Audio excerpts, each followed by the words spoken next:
Manufactured విట్నెస్లు. అంటే ఒక నేరంతో ఒక మనిషికి సంబంధం ఉండదు, కానీ ఏకంగా వీళ్ళకి సంబంధించిన ఒక వ్యక్తిని క్రియేట్ చేస్తున్నారు. ఆయన చేత ఆయనను అప్రూవర్ అంటున్నారు, ఆయన చేత ఇష్టం వచ్చిన మాటలు మాట్లాడిస్తున్నారు, ఒక ఎవిడెన్స్ మ్యానుఫ్యాక్చర్డ్ ఎవిడెన్స్ క్రియేట్ చేయిస్తున్నారు.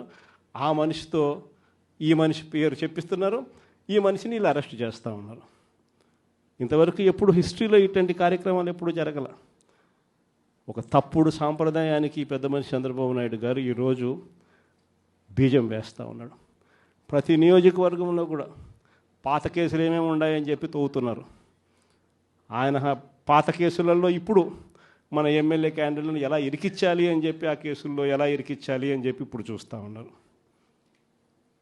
ఏ తప్పు జరగకపోయినా కూడా యాక్టివ్గా ఎవడైనా కార్పొరేటర్ ఉన్నా, ఎవడైనా ఎంపీటీసీ ఉన్నా, ఎవడైనా జెడ్పీటీసీ ఉన్నా, లేకపోతే ఎవరైనా లీడర్ ఉన్నా సరే విజిలెన్స్లో ఎలా ఇరికించాలా, తప్పుడు కేసు ఎలా పెట్టించాలా అనే సంస్కృతితోనే ఈరోజు పాలన సాగుతూ ఉంది.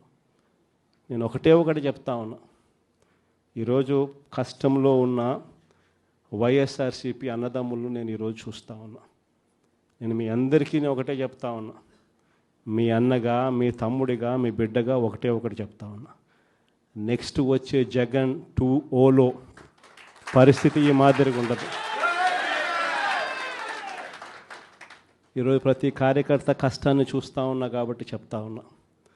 ఇంతకుముందు మన హయాంలో మనం వచ్చే టయానికే కోవిడ్ మహమ్మారి మధ్యలో 2019 జూన్లో మనం ప్రమాణ స్వీకారం చేశాం. ఆ తర్వాత ఆ మార్చిలోనే ముగియక మునిపే, ఒక సంవత్సరం కూడా సరిగ్గా ముగియక మునిపే 2020 మార్చి వచ్చేసరికి వెంటనే కోవిడ్ వచ్చింది.